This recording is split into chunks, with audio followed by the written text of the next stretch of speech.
That's wonderful. होना भी चाहिए. Absolutely wonderful. Right, and at the moment with us, we have Mr. Rakesh Shetty of the Indian National Congress. Rakesh Shetty Saab, namaskar. नमस्कार नमस्कार Raju. How are you, sir?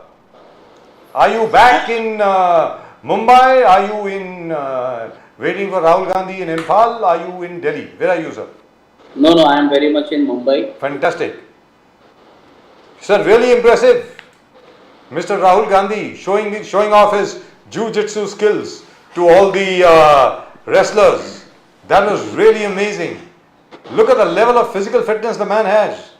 Mr. Shetty, are you there with us? Yes. Yeah, I am very much there.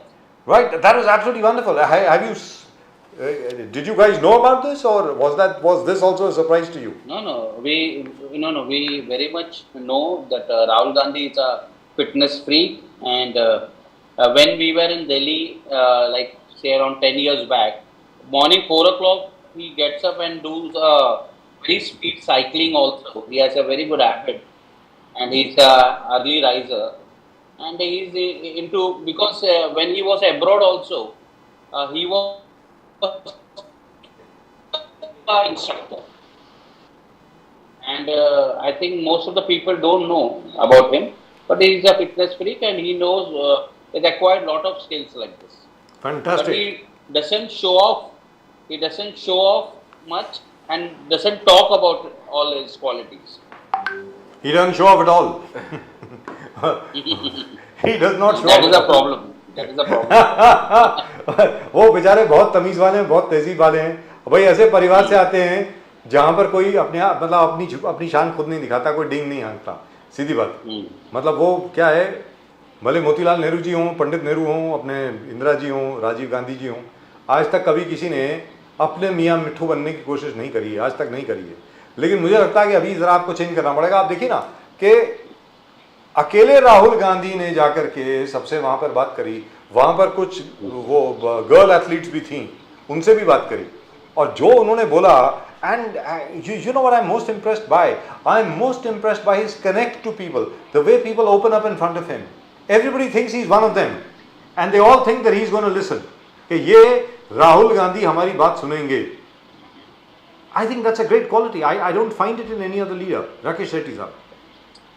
See, Rahul Gandhi, the people who knows Rahul Gandhi, they will agree to it. He is very simple, very honest, very innocent, and he likes to meet people who are downtrodden. He doesn't like to meet people who are like big businessmen who has lot of contracts. He doesn't waste his time with them. So he is very grounded, very ground to earth, and that's what we are seeing. That continuously, if you see after Bharat Jodo Yatra or before that also, he has been doing this continuously. He is doing this, but there is a party. They are spending crores and crores of rupees to spoil the image of Rahul Gandhi, and they have been successful in that to spoil his image across. And it all started when Rahul Gandhi, during the time of UPA 2, आपको याद होगा बट्टा पासोल का एक issue था, भूमि अधिग्रहण bill. उसके बाद हुआ, राहुल जी गए वहाँ पे कुछ किसानों का जमीन केंद्र सरकार लेना चाह रही थी. किसानों ने आंदोलन किया, और वो वहाँ पे जाते हैं, किसानों के साथ बैठते हैं, उनको समझते हैं कि जो मुआवजा किसानों को मिल रहा है वो बहुत कम है. और उसके बाद वो डॉक्टर मनमोहन सिंह जी उस समय प्राइम मिनिस्टर थे, उनसे बात करते हैं, और वो आपको पता है कि ताबड़तोड़ की new land acquisition bill introduce किया जाता है, जिसमें आज आपकी ज़मीन, अगर आप विलेज में है, आपकी ज़मीन जाती है तो आपको 3 times of the market value मिलता है, और सिटीज में 4 times of the market value मिल जाता है. और ये बहुत बड़ा कानून राहुल गांधी जी ने उस समय डॉक्टर मनमोहन सिंह से पीछे लगकर उनसे रिक्वेस्ट कर ये पास कराया, जिसका बेनिफिट 2014 से आज 2023 तक लोगों को मिल रहा है. आपने भी सुना होगा कि जो आदिवासी लोग ये मुंबई के बाहर वसई विरार में आज उनका जगह जा रहा है, तो उनको 5-5 करोड़ रुपया एक एकड़ को मिल रहा है. जी। This is only because of Rahul Gandhi and the bill which Congress introduced during the regime of Dr. Manmohan Singh. और जब राहुल गांधी गए और किसानों की बात को सुनने के बाद ये कानून लाया, तब इस देश के क्रोनी कैपिटलिस्ट राहुल जी के खिलाफ हो गए और उस दिन से पूरे एक एजेंडा चलाया गया कि राहुल गांधी जी का नाम उनको बदनाम करना और उनको पप्पू लेबल करना। और उस दिन से आप देखो कि 500 करोड़ से ज्यादा खर्चा कर लिया और उनका इमेज को टैंपर करने का कोशिश किया गया। You know, Shetty Saab, the big issue right now is Priyank Kharge ji, Junior Kharge ji. उन्होंने कहा राम मंदिर तो आप बांध रहे हो, prime minister is making the BJP is constructing the Ram temple, but Ram राज्य कभी आएगा, राम राज्य कभी आएगा? That's what junior Kharge said. He says, Mr. Modi, you have to first deliver your promises and let be among the people. Rahul Gandhi ji ne even discussion with the people at the Harvard University as well as yesterday's big rally that he addressed. He talked about necessity of conversation. He said the leader has to sit among the masses and find out things from them. Let there be two-way communication. तो प्रियंक खरगे का राम राज्य आप कैसे देखते हो? Is Prime Minister Modi not fulfilling his promises to the people? That's what Kharge साहब said. Junior Kharge says. तो राम राज्य लेके आओ, राम मंदिर तो आपने बांध दिया. That's what he said. Shetty साहब, आपको प्रदीप जी आपको याद होगा कि प्रियंक खरगे जी ने तो अभी कहा 2002 के अंदर जब गोधरा रॉयट्स होने के बाद जब अटल बिहारी वाजपेयी जी वहां पे पीड़ित परिवारों को मिलने गए और तब पत्रकारों ने पूछा कि क्या नसीहत देंगे आप मुख्यमंत्री को और सरकार को, क्योंकि वहां पे माइनॉरिटी लोगों के ऊपर अत्याचार हुआ था और पुलिस बाई स्टैंडर्ड थे और वहां पे बहुत अत्याचार किया गया। तब अटल बिहारी वाजपेयी साहब ने ये कहा था कि मैं मुख्यमंत्री और गुजरात सरकार को ये कहूंगा कि वो राज धर्म का पालन करे और राजा जो होता है उसके लिए भेदभाव नहीं होता जनता में। मीन्स आप पब्लिक को एक नजरिए से देखोगे, उनको डिफरेंशिएट नहीं करोगे उनके कास्ट, क्रीड, उनके भाषा, उनके वेशभूषा पर।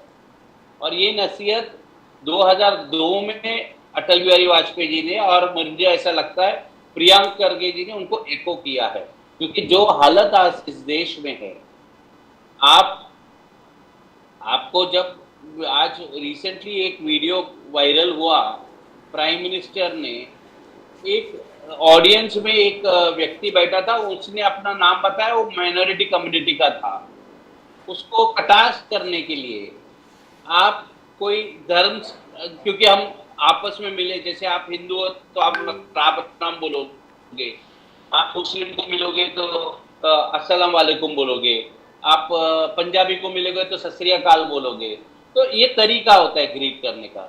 मगर आज देश के प्राइम मिनिस्टर एक मुस्लिम जब आगे आदमी आपको गुड मॉर्निंग बोल रहा है तो आप उसको कुछ और बोल देते हो, मतलब you are targeting them and this is not good. और जो इन्होंने राम राज्य की बात की, राम राज्य का मतलब क्या है कि आपकी जो जनता है वो खुश होना चाहिए, उनको पास नौकरियां होना चाहिए, उनको नेचुरल जस्टिस मिलना चाहिए, उनके ऊपर भेदभाव नहीं होना चाहिए, अन्याय नहीं होना चाहिए। दिस इज व्हाट राम राज्य इज।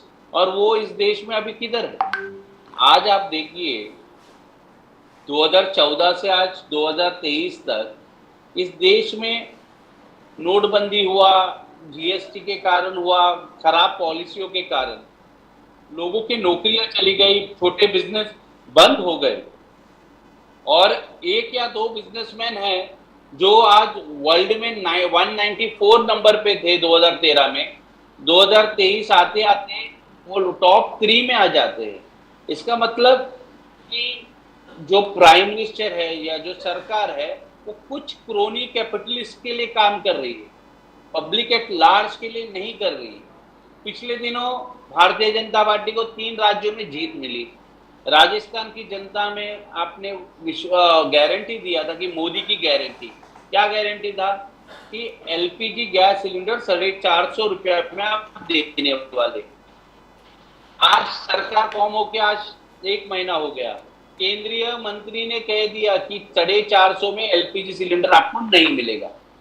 मतलब इस देश की जनता अगर इस देश के गृह मंत्री और प्रधानमंत्री पे विश्वास ना करे तो किसके ऊपर करे? You know, Pitroda, Sam, Shetty Saab, even Sam Pitroda ji, your overseas Congress chief, he said Prime Minister Modi is devoting too much time for the प्राण प्रतिष्ठान of Ram Mandir. इस वाले इतना वक्त अगर मैं प्रधानमंत्री होता तो I would use it for development purposes. I would see some जो पोर गरीबों का काम है वो कैसे हो पाए और वो डेवलपमेंट ओरिएंटेड करता था। अमित शाह पूरे लिस्ट गिराए, 13.5 crore people above poverty line, 4 crore people have got houses, Awas Yojana, 12 crore इज्जत कर इन्हें टॉयलेट दे दिया है, 9.5 करोड़ उज्ज्वला गैस कनेक्शन, 11 करोड़ नल से जल। Now how do you talk, see Sam Pitroda criticizing Prime Minister Modi for devoting so much time for Ayodhya and Amit Shah reading out the long report card of Narendra Modi ji? Shetty साहब, देखिए कोई भी सरकार है उसका development का model आपको देखना है तो आपको 2 ही जगह पे जाने की जरूरत है। पहली बात, आज भारतीय जनता पार्टी को 9 साल हुआ, अगर आपने कुछ डेवलपमेंट किया है, लोगों को नजदीकी गवर्नमेंट हॉस्पिटल जाना चाहिए और गवर्नमेंट स्कूल जाना चाहिए। अगर आप इसमें चले जाते हो तो मैं भारतीय जनता पार्टी के तमाम नेता है उनसे पूछना चाहता हूं कि क्या आप अपने बच्चों को सरकारी स्कूल में डालोगे और क्या आप इलाज के लिए सरकारी अस्पताल जाओगे? जी, जैसे आपने इनसे पूछा और अपने नजदीकी सरकारी स्कूल और हॉस्पिटल का आप अगर सर्वे कर लेते हो तो आपको साफ पता चलेगा कि डेवलपमेंट हुआ है कि नहीं हुआ। ज्यादा दूर जाने की जरूरत नहीं। देखिए जो प्राइवेट हॉस्पिटल्स है उसके बाहर भीड़ लगी हुई है। प्राइवेट हॉस्पिटल्स के बाहर भीड़ है, इसका मतलब क्या है कि सरकार पब्लिक वेलफेयर में खर्चा नहीं कर रही है, ना फैसिलिटी दे पा रही, और ये पब्लिक रियलाइज कर रही है। मगर हमारी देश की जनता अभी एडजस्ट करना सीख गई है। भारतीय जनता पार्टी कहती है कि कांग्रेस 70 साल में कुछ नहीं किया। मेरा ये प्रश्न है कि 9 साल तो आपके पास था, अभी तो 10वां साल आपका खत्म होने आया। आप बताइए ना कितने सरकारी स्कूल ऐसे हैं जहां पे भारतीय जनता पार्टी के नेता अपने बच्चों को भेजेंगे और कितने अस्पताल ऐसे जहां पे आप आपका इलाज कराओगे। तो ये इलाज कराने खुद विदेश जाते हैं, इनके बच्चे पढ़ाई करने विदेश जाते हैं, फिर मोदी का डेवलपमेंट मॉडल तो फेल हो चुका है। इसका मतलब ये मैं कहना चाहता हूँ। जी दुरुस्त बात है, लेकिन एक चीज बताएं सर, सॉरी प्रदीप जी, लेकिन एक चीज बताएं, जहां तक राहुल गांधी जी का सवाल है, राहुल गांधी जी की न्याय यात्रा शुरू हो जाएगी मणिपुर में। मेरी समझ में न्याय यात्रा शुरू हो गई ये बजरंग पुनिया के अखाड़े से। Very frankly it is already began. क्या है कि लोग अभी राहुल गांधी की तरफ देख रहे हैं कि राहुल गांधी जी कुछ ना कुछ करेंगे, भले ही ऑपोजिशन में हैं, इसके बावजूद। ना what you account for that? कि मैं लोगों को सुन रहा था, बच्चियों को मैं सुन रहा था, वो सब ये कह रही थी राहुल गांधी को कि आपके ऊपर उम्मीद है, और Rahul Gandhi does not have any official post. Rahul Gandhi को प्रधानमंत्री तो नहीं है, राहुल गांधी सरकार में नहीं है, तो ये विश्वास कहां से आ रहा है सर? ये बताएं राकेश शेट्टी साहब। पिछले दिनों हमने देखा राजू जी कि साक्षी मलिक ने कुश्ती से रिटायरमेंट ले ली जी, बजरंग पुनिया जी ने अपना पद्म भूषण अवार्ड प्रधानमंत्री पद्मश्री उन्होंने रख दिया जी। क्यों रख दिया? ये खिलाड़ियों को क्या जरूरत था? क्योंकि छोटे छोटे बच्चे बच्चियां जो ये अखाड़े जाते हैं, ये रेसलिंग फेडरेशन ऑफ इंडिया के टूर्नामेंट खेलने जाते हैं, अगर इनके ऊपर यौन शोषण होता है, इनके ऊपर जो इनके पूर्व अध्यक्ष के ऊपर इतना बड़ा आरोप लगाया, जो भारतीय जनता पार्टी का मेंबर ऑफ पार्लियामेंट है, भारतीय जनता पार्टी खुद कहती है बेटी पढ़ाओ बेटी बचाओ, तो आपने अपने मेंबर ऑफ पार्लियामेंट को हटाया नहीं, आपने उनको रेजिग्नेशन नहीं दिलाया, उसके बाद पॉस्को का एफआईआर होने के बाद भी पुलिस उसको अरेस्ट नहीं कर रही है, तो इधर तो अन्याय हो रहा है। और मैं पूछना चाहता हूँ, मुंबई के अंदर, पूरे देश के अंदर ये बड़े बड़े स्पोर्ट्समैन एंड सेलिब्रिटीज हैं जिनको लोग अपने दीवारों पे लगा के आइकॉन बोलते हैं, जैसे अमिताभ बच्चन हुआ, सचिन तेंदुलकर हुआ, वीरेंद्र सहवाग है, किसी ने कुछ भी बोलने को तैयार नहीं है। अन्याय देश में खुलेआम हो रहा है, तो at least you can have a word. आप ये रिक्वेस्ट कर सकते हैं प्राइम मिनिस्टर को कि देखिए ये जो हो रहा है गलत हो रहा है और आपको कार्रवाई करना चाहिए। अगर आप कार्रवाई नहीं करेंगे तो माँ बाप अपने बच्चों को रेसलिंग में के लिए भेजेंगे नहीं या दूसरे स्पोर्ट्स में नहीं भेजेंगे। अगर वहां पे उनके बच्चों के साथ गलत काम हो रहा है, दुष्कर्म हो रहा है, तो हम अपने बच्चों को भेजेंगे, मतलब राइट टैलेंट आएगा नहीं। तो मगर मैं ताजुब है, बजरंग पुनिया जी जैसे लोग अपने पद्मश्री दे देते हैं, मगर बड़े बड़े सेलिब्रिटीज के पास जबान नहीं है। आज आपने भारतीय जनता पार्टी के सरकार के सामने झुक गए, आपके पास जबान होना चाहिए, हिम्मत होना चाहिए कि अन्याय के खिलाफ बात करें। क्या हो जाएगा साहब, इनके घर पे इनकम टैक्स का रेड हो जाएगा, थोड़ा बहुत आपका पैसे कम हो जाएंगे, मगर देश के लिए आवाज नहीं उठा रहे आप। Only Kapil Dev, I think, came forward. I think only Kapil ji came forward. Kapil Dev came forward. Kapil Dev came forward, और कपिल देव पहले भी आवाज उठा रहे, इसलिए क्रिकेट का जब वर्ल्ड कप था फाइनल्स में उनको नहीं बुलाया गया जी। अब आप जानते हैं ये चीज को। हमारे सौरभ गांगुली थोड़ा सा आवाज उठाए, उनको बीसीसीआई से बाहर किया गया, उनसे पूछा नहीं जाता है। अब पूरा का पूरा बीसीसीआई का कंट्रोल जय शाह के हाथ में है। बीसीसीआई के एक्स स्टाफ का कहना है कि एक स्टेपलर भी लेना है तो जय शाह का परमिशन लगता है उनको। और दिल्ली के सांसद है गौतम गंभीर, राइट? यस। तो उन्होंने कहा कि जो व्यक्ति ने लाइफ में बैट नहीं पकड़ा वो एसी रूम में बैठता है, और जिसने 1 लाख क्राउड का जो प्रेशर का है वो एसी रूम में बैठ के डिसाइड करता है, no we should fix this batsman, we should replace it. मतलब वो निर्णय लेगा जिसको गेम के बारे में कुछ पता नहीं। दैट इज द रीजन आज इंडिया का ट्रू परफॉर्मेंस ऊपर नहीं आ रहे और हम वर्ल्ड ओलंपिक्स हो या वर्ल्ड कप नहीं जीत पा रहे। तो जो राहुल का आपने जो प्रश्न पूछा, राहुल गांधी, जब न्याय यात्रा का मतलब ये है कि जहां पे अन्याय हो रहा है वहां पे आवाज उठाना, और मुझे लगता है राहुल गांधी जी ने बहुत बढ़िया काम किया कि वो ये रेसलर्स के पास गए या अकाडमी गए और इन लोगों से मिला, क्योंकि आपको एक उम्मीद होती है कि एक लीडर अपोजिशन में है जो एटलीस्ट हमारा आवाज सुन रहा है और हमारी ताकत बनने का काम कर रहा है। And we should upload what Rahul Gandhi. Yes, absolutely, we must. Pradeep ji, Shetty साहब, you know the BJP, Narendra Modi Viksit Bharat संकल्प यात्रा, मोदी जी के गारंटी की गाड़ी पूरे देश में सब जगह घूम रहे।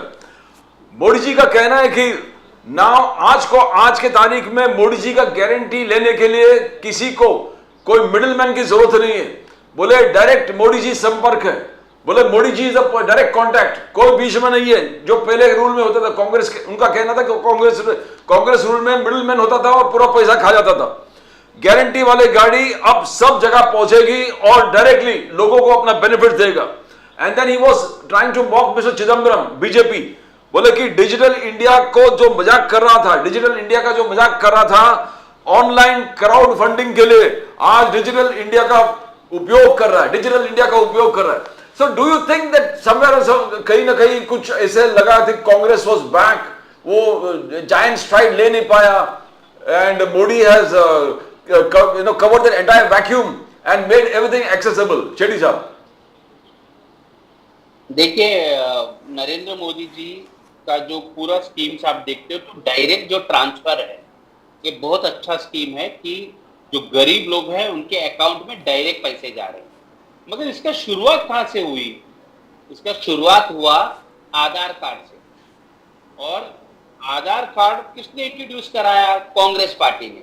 और जब कांग्रेस पार्टी ने आधार कार्ड इंट्रोड्यूस कराया उसको सबसे पहला विरोध करने वाले नरेंद्र मोदी जो मुख्यमंत्री थे गुजरात के। आधार कार्ड था लोगों के पास, इसलिए आज आप डायरेक्ट ट्रांसफर किया जा रहा है और कर पा रहे। और जिस डिजिटल इंडिया का आप बात कर रहे हैं, पहली बार कंप्यूटर को फ्री मार्केट पे ले आने वाले व्यक्ति का नाम है स्वर्गीय राजीव गांधी जी। राजीव गांधी जी ने अगर राइट टाइम पे कंप्यूटर इंडिया में इंट्रोड्यूस नहीं किया होता, क्योंकि लाइसेंस लगता था, बिकॉज आई रेड नारायण मूर्ति कह रहे थे कि 3 साल लगा उनको एक ऑफिस कंप्यूटर, उनको कुछ 15 कंप्यूटर्स लेना थे, तो 3 इयर्स जाते थे। और राजीव गांधी जैसे आए वो उन्होंने लाइसेंस राज को खत्म किया, और ये जो टेलीकम्युनिकेशन और कंप्यूटर में जो आविष्कार हुआ, he made mentally this country prepared for 21st century. That what he used to tell in his speeches. If you recall Rajiv Gandhi's speeches, वो बोलते थे कि कंप्यूटर ही फ्यूचर है। और आज and they used to make fun of him. वो उनको टिंगल करते थे कंप्यूटर बॉय करके। जी। मुझे याद है कि मैं एक कहीं पे पढ़ा कि आज टाइम्स ऑफ इंडिया ग्रुप के पत्रकार उस टाइम पे विरोध में आ गए सड़क पे, कंप्यूटर को नहीं इंट्रोड्यूस करना चाहिए क्योंकि एक कंप्यूटर 10 लोगों का काम करेगा और 10 लोगों की जॉब जाएगी करके। तो we have come ahead with all this thing, and आपको क्रेडिट देना है तो राजीव गांधी को देना चाहिए और कांग्रेस पार्टी को देना चाहिए। लेकिन ये बड़ी अच्छी बात है राकेश शेट्टी साहब कि आज आप उसकी बात कर रहे हैं, क्योंकि क्या होता है कि बीजेपी तो आपको क्रेडिट नहीं देने वाली, आपको खुद ही याद दिलवाना पड़ेगा लोगों को कि कांग्रेस ने ये सब किया है। वो दिन गए, वो जमाना गया कि कोई भी अच्छा काम करता था तो उसका विरोधी भी उसकी तारीफ करता था। जैसे अटल बिहारी वाजपेयी खुद रिकॉल करते हैं कि एक बार बड़ी जबरदस्त बहस हुई लोकसभा में, पंडित नेहरू के साथ, वो प्रधानमंत्री थे, और उसके बाद वो किसी बैंक्वेट में मिल गए शाम को, तो पंडित जी ने आकर के उसका पीठ थपथपाई अटल बिहारी वाजपेयी की। अटल जी खुद बोलते हैं कि पंडित जी ने सामने से बोला, बरखुरदार आज तो बहुत अच्छा बोले, और साथ में ये भी कहा कि आजकल दुश्मनी हो जाती है अगर किसी की आलोचना कर दो तो। So that time is gone. Rakesh Shetty साहब, you will have to praise yourself and perhaps tell mister Rahul Gandhi also to praise himself a little bit. Do you think that will happen? हम लोग कभी भी, मैं जब मुझे मौका मिला राहुल जी से मिलने का, इंटरेक्शन करने का, मैं उनको ये बात बताई थी कि हमें हमारे जो पूर्वज कांग्रेस के हैं उनका जो कंट्रीब्यूशन है जी, उसको हमें बताना चाहिए और बार बार लोगों के बीच में जाना चाहिए। yes. मगर मैं आपको बताता हूँ राहुल गांधी ने तब क्या कहा, and it is very important to know. बोला कि मेरे लिए बहुत आसान है इस देश के लोगों को ये कहना कि मुझे वोट दो, क्योंकि मेरे पिताजी को आतंकवादियों ने मारा और मेरे को समेटने के लिए उनका बॉडी तक नहीं मिला। मेरे दादी को वर्ल्ड के सबसे सुरक्षित घर प्राइम मिनिस्टर रेसिडेंस में मारा गया, तो बोल सकता हूं मैं भी कि मेरे दादी को मारा, मुझे वोट दो। मेरे पिताजी को आतंकवादियों ने मारा, वो उन्होंने इस देश के लिए जान दिया, उसके लिए वोट दो। If you clearly remember, Rahul Gandhi ने कभी भी इसको पॉलिटिकल टूल के जैसे यूज नहीं किया, उसको पॉलिटिकल वेपन नहीं बनाया। मगर आज देखिए प्रधानमंत्री जी को, उनके माताजी का बारे में मेरे को बहुत रिस्पेक्ट है, वो घर काम कर चुकी है, मगर प्रधानमंत्री जी 15 लाख का सूट पहनते हैं, हेलीकॉप्टर में लैंडिंग करते हैं, BMW गाड़ी 3.5 करोड़ की गाड़ी से बाहर उतरते हैं, मंच पे जाके अपने माँ को यूज करती है, उनका काम को यूज करते हैं और बोलते हैं कि मैं गरीब माँ का बेटा हूं, मुझे वोट। मगर आपने कभी भी राहुल गांधी को नहीं सुना होगा कि वो अपने पिता और दादी के नाम पे वोट मांगते हुए। तो Rahul Gandhi is very clear, वो अभी के लोगों से बात करते वक्त फ्यूचर के बात करते हैं, उनका करंट प्रॉब्लम समझते हैं और उसके सोल्यूशन के लिए बात करते हैं। शेट्टी साहब, prime minister Modi has again जो पुराने चीज को उन्होंने दोहराया, बोले कि सरदार पटेल बनना चाहिए था first prime minister of this country. बोले कि ये विडंबना है डेमोक्रेसी का कि पंडित नेहरू जी बने। अगर सरदार पटेल प्राइम मिनिस्टर होता तो कश्मीर, पूरा कश्मीर इस देश के पास, इंडिया के पास होता, भारत के पास होता। पंडित जी होने के वजह से ये पूरा थोड़ा उस तरफ चला गया। तो आज भी प्राइम मिनिस्टर मोदी इस बात को कोस रहे हैं कि Sardar Patel had to be the first prime minister of India. How do you react to that, Shetty साहब? See, first of all Narendra Modi ji को हिस्ट्री का ज्ञान बहुत ही कम है, और मैं किस लिए कह रहा हूं, मैं वो आप सहमत होंगे, अगर मोदी जी को लगता है कि सरदार वल्लभ भाई Patel should be the prime minister of this country, तो क्या वल्लभ भाई पटेल नहीं चाहते हैं कि वो प्राइम मिनिस्टर बने, तो वो विरोध करते। सरदार वल्लभ भाई पटेल इतने महान व्यक्ति, इतने महान लीडर हैं, अगर उनको लगता कि उनका अधिकार छीना जा रहा है और अगर जवाहरलाल नेहरू काबिल नहीं है प्राइम मिनिस्टर बनने के, तो वो उसको अपोज करते। मगर सरदार वल्लभ भाई पटेल नेहरू जी के अंडर में डेप्यूटी प्राइम मिनिस्टर के नाते काम शुरू किया और बखूबी दोनों आखिरी वक्त तक वो अपने काम करते रहे। और मैं आपके चैनल, आपके द्वारा आपके दर्शकों को बता देना चाहता हूं, देश आजाद हुआ 1947 में, मगर इस देश का पहला चुनाव हुआ 1951-52 में। जी। सरदार वल्लभ भाई पटेल जी की मृत्यु दिसंबर 1950 में हुआ है। फर्स्ट जनरल इलेक्शन में सरदार वल्लभ भाई पटेल मौजूद नहीं थे to become the first prime minister. हाँ, मगर ये कहना है, हमेशा आरएसएस वाले और भारतीय जनता पार्टी जो कहती है और मिसगाइड करती है लोगों को कि वो कांग्रेस वर्किंग कमेटी का मीटिंग था, 22 स्टेट्स ने चाहते थे कि पटेल प्राइम मिनिस्टर बने। मैं उनको याद देना चाहता हूं और करेक्ट करना चाहता हूं, वो जो 23 प्रदेश अध्यक्ष थे जिन्होंने वोट सरदार पटेल जी को किया था, वो प्राइम मिनिस्टर के लिए नहीं किया था, वो कांग्रेस प्रेसिडेंट के लिए किया। तो आज वो बात साफ होना चाहिए कि जो लोग बोलते थे कि पटेल साहब के पास वोट होने के बावजूद वो prime minister, that election, that working committee में जो मीटिंग हुआ था वो बहुत क्लियर कांग्रेस प्रेसिडेंट के लिए, पद के लिए हुआ था। एंड नंबर 3, राकेश शेट्टी साहब, most important, VP Menon, who was the secretary of Sardar Vallabhbhai Patel. First he was the PA to Lord Mountbatten. Later on he became secretary to Sardar Vallabhbhai Patel. He himself recalls in his 2 books, he's written 2 books, Integration of States and India United or something like that, I'm not sure. Integration of States, I remember, there's a second book also, wherein he has talked about the immense respect and love that both Nehru ji and Sardar Patel shared with and for each other. आज तक कभी सरदार पटेल के मुंह से पंडित नेहरू के खिलाफ एक शब्द नहीं निकलता था, पंडित नेहरू के मुंह से कभी भी सरदार के खिलाफ एक शब्द नहीं निकला। I think that's something which is very difficult for people to understand. But that is something, Rakesh Shetty sir, that you have to explain everywhere to the present WhatsApp generation. ये WhatsApp generation है sir. जैसे कि प्रदीप जी कितनी बार बोलते हैं यहाँ पे, अब प्रॉब्लम क्या है कि गांधी जी का आजकल जो नया पुतला बनता है, it looks like Ben Kingsley. तो क्या करेंगे उसके बारे में सर? तो एक्सप्लेन करना पड़ेगा ना, so you have to do something. It's like Ramayan के बारे में बात करो, कोई वाल्मीकि रामायण के बारे में बात नहीं करता, कम्मन रामायण के बारे में बात नहीं करता, आध्यात्मिक रामायण के बारे में बात नहीं करता, अद्भुत रामायण के बारे में बात नहीं करता, रामानंद सागर की रामायण के बारे में बात करते हैं सर। तो correct. So this is the modern era. This is the era of social media, where now it all falls on you. You will have to correct people, Rakesh Shetty sir. And perhaps. And secondly, let me just come on to that Kashmir issue. जी please. जब India और पाकिस्तान का विभाजन हुआ, तब जो partition भी हुआ, तो ये बहुत क्लियर था, जहाँ पे मुस्लिम मेजॉरिटी थी वो हिस्सा पाकिस्तान को दिया गया। और हमेशा कश्मीर भारत का अंग होना चाहिए और भारत में होना चाहिए, उसके लिए एक ही व्यक्ति लड़ाई कर रहा था, पंडित जवाहरलाल नेहरू, जो हुआ था कश्मीरी पंडित।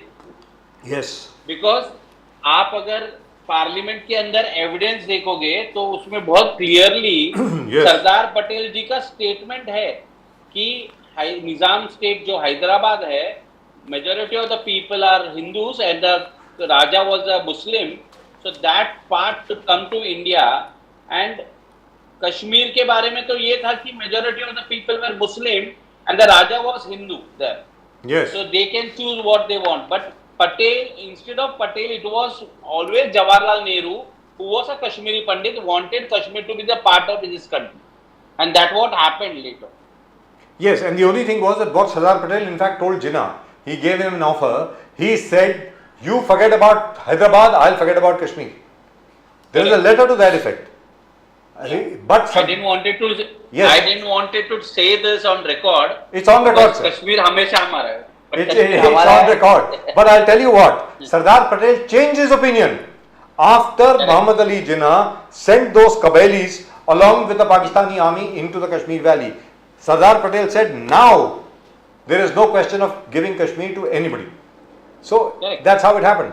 Now, but my point is, these are nuances of history. Very unfortunately, they are not even being taught. And by the way, chalte chalte Pradeep ji, I don't know whether you are aware of this. Do you know in most schools, where the central syllabus is applicable at the moment, the theory of evolution of Charles Darwin, वो chapter ही निकाल दिया sir अब biology से. That chapter is not there. Yesterday, Rahul Gandhi told very clearly कि all this vice chancellor of these universities, Yes. पहले ऐसा होता था कि academician होते थे, आजकल RSS अपॉइंट कर रही है वाइस चांसलर. तो वाइस चांसलर्स अगर RSS के लोग अपॉइंट कर रहे हैं तो नेचुरली वो लोग सब कुछ चेंज करेंगे, धीरे धीरे अपने यहाँ सिलेबस इंट्रोड्यूस करेंगे, और जो लोग ब्रिटिश पेंशन पे जीते थे उनको नेशनल हीरोज बना देंगे. But all the best for January the 14th. All the very best to you.